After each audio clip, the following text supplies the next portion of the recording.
शादी कब और कैसे हुई?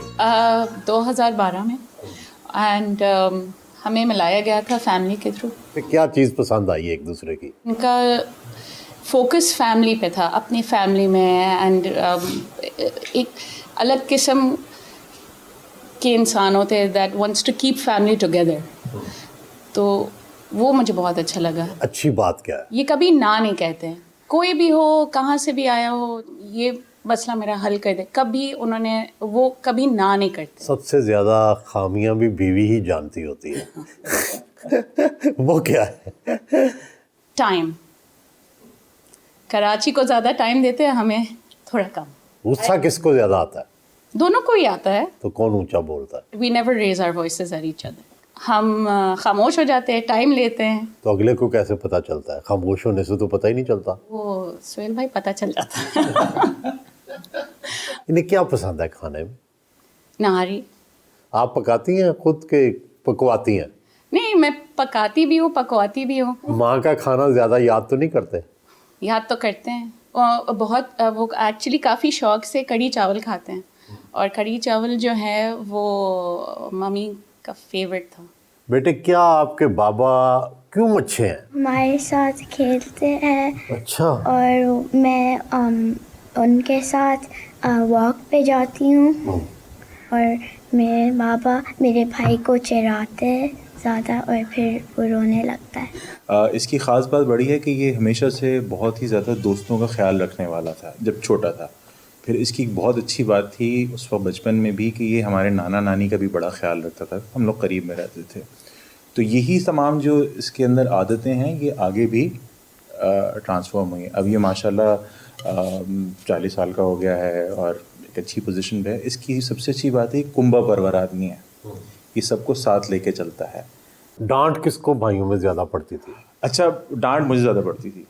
ये जो है नंबर 2 होने का बड़ा फ़ायदा उठाता था, ये अम्मी के पीछे छुप जाता था, लाडला अपने आप को क्लेम करता था। ये हमें और इरिटेट करती थी बात, यार तुम कैसे लाडले हो, मैं सबसे बड़ा हूँ, मैं लाडला होना चाहिए। इसी दौरान बेटा हादी भी स्कूल से वापस आ गया। वालेकुम सलाम। हादी साहब, क्या हाल है? अभी स्कूल से छुट्टी होगी? अभी होगी।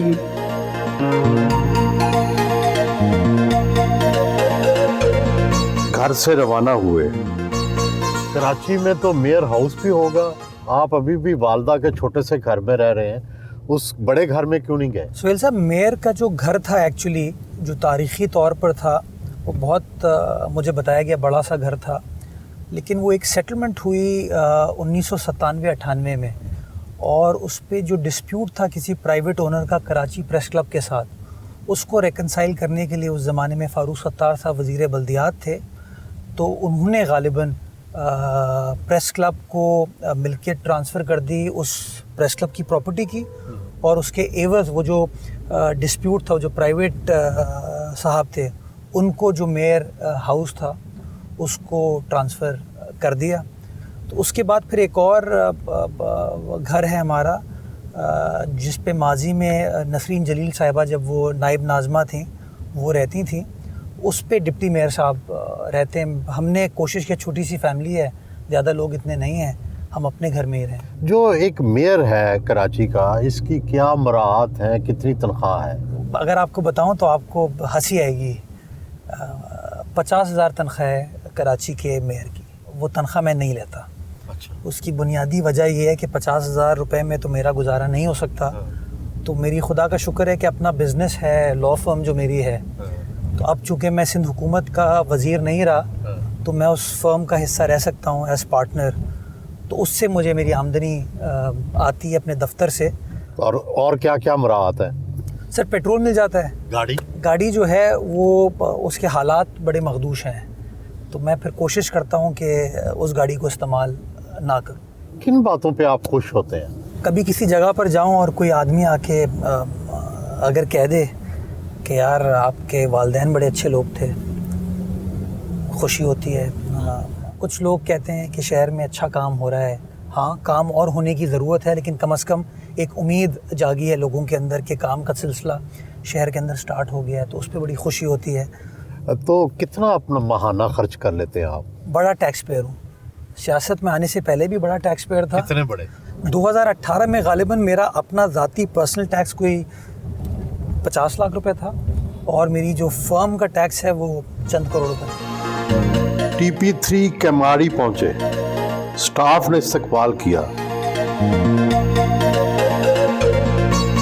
सोहेल साहब, हम खड़े हैं इस वक्त मौरीपुर में, हमारा TP3 का जो सेवरेज ट्रीटमेंट प्लांट है। माड़ीपुर जो एयरपोर्ट कायद-ए-आज़म जहाँ होता जी जी जी बिल्कुल, ये वो एरिया कदीमी इलाका है। यहाँ पे जो लियारी नदी से हमारा सारा सेवरेज है वो आता है। ये अबैंडन थी जगह, अनफॉर्चुनेटली ऑपरेशनल नहीं थी। इसको हमने अपनी गवर्नमेंट की मदद से इसके ऊपर काम स्टार्ट किया और आज माशाल्लाह मुझे खुशी होती है आपको बताते हुए कि हमने कोई 5 करोड़ 40 लाख गैलन पानी को ट्रीट करना शुरू कर दिया है। ये वो पानी है जो मुख्तलिफ जगहों से होता हुआ आता है।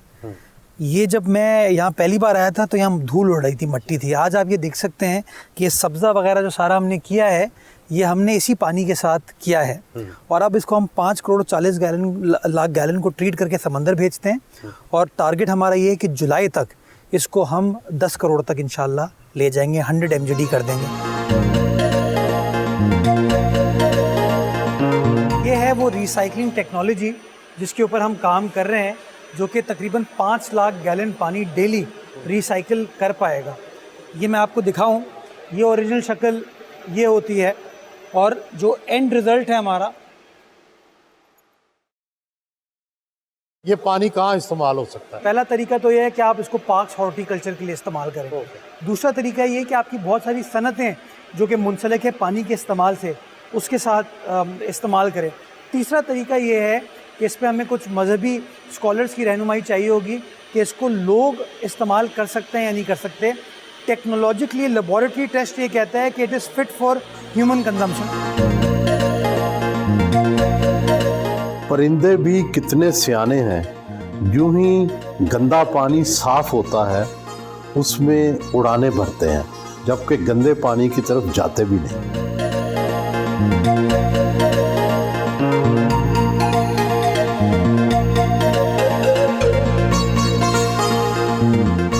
हम उस संगम पर बैठे हैं जहां ट्रीट शुदा पानी जो सीवरेज का है वो नहर की शक्ल में समुंदर में जा रहा है। तो ये सारा कॉन्सेप्ट है क्या और इससे क्या फ़वायद हासिल होंगे कराची को? मेरे ख्याल में पाकिस्तान में इतना बड़ा काम सेवरेज ट्रीटमेंट पे और रिसाइकलिंग पे कहीं पर नहीं हो रहा। ये हमारे कराची में हो रहा है, जिसके बारे में आम तासुर ये है कि कराची शहर में तो काम ही नहीं किया जाता। इसके फ़वाइद ये हैं कि एक तो हम बैनुल-अक़वामी सतह पर इस चीज़ को शोकेस कर सकते हैं कि एक ज़िम्मेदार कौम के नाते हम अपने समंदर की जो मरीन लाइफ है उसको प्रोटेक्ट करने के लिए क्या इक़दामात उठा रहे हैं। इसका फ़ायदा जो है वो ये होगा कि हमारी बहुत सारी जो एक्सपोर्ट ओरिएंटेड इंडस्ट्री है उसको हम यूरोप के अंदर इस तरह की रिस्ट्रिक्शंस का सामना होता है कि आप कितने ज़्यादा एनवायरमेंटल कंप्लायंट हैं। मैंग्रोव यहाँ बहुत लगे हुए हैं, इनका क्या फ़ायदा है जी? जो सबसे बड़ा फ़ायदा है कि ये मैंग्रोव कराची चूँकि कोस्टल सिटी है, आपका जो साइक्लोन आता है, तूफ़ान आता है, उसका एक नेचुरल बैरियर है, प्रोटेक्शन है, एक प्रोटेक्शन बंद है। आप इसे सैरगाह क्यों नहीं बना देते? शहर में इतनी बड़ी जगह है, खाली है, पानी है, लोग देखें, घूमें। जब मैंने इसके ऊपर काम स्टार्ट किया मुझे किसी ने ये मशवरा दिया कि इसको मैं गोल्फ कोर्स में कन्वर्ट कर दूं, बिकॉज जो पीछे हमने ग्रीनरी की है वो बड़ी कामयाब हुई है। मेरा अपना ज़ाती ख्याल ये है कि इसको कोई ना कोई पब्लिक प्राइवेट पार्टनरशिप इनिशिएटिव हमें लेना चाहिए ताकि पब्लिक यहाँ पर आ सके और इस चीज़ से महसूस हो सके। मैं एक और चीज़ चाहता हूँ कि जो मैंग्रोव है, इस मैंग्रोव के ऊपर एक स्काई ब्रिज बनाऊँ मैं, वुडन ब्रिज हो जिसमें कोई ग्लास स्ट्रक्चर भी हो कि लोग इस मैंग्रोव के ऊपर चहलकदमी कर सकें, वॉक वगैरह भी कर सकें, वो टिकटॉक वगैरह और सेल्फियों का जो आजकल क्रेज़ है उसको पूरा कर सकें, बिकॉज़ व्यू आपके सामने कितना शानदार है। तो ये चीज़ अंडर कंसिडरेशन है। ब्यूटी में आपको क्या पसंद है? खूबसूरती में, इंसानी हुस्न में? आंखें पसंद हैं। आँखों में क्या ख़ास चीज़? आंखें बोलती हैं। अच्छा, क्या कहती हैं? वालदा की आंखें तो डांटती थी। अच्छा। अम्मी की हमारी बड़ी बड़ी आंखें थी तो कभी गुस्से में आती थी तो और बड़ी कर लेती थी, हम जाके उनकी आंखों को ऐसे छुपाते थे। और बाकी आंखें? बाकी आंखें, मैं हुस्न परस्त आदमी हूँ,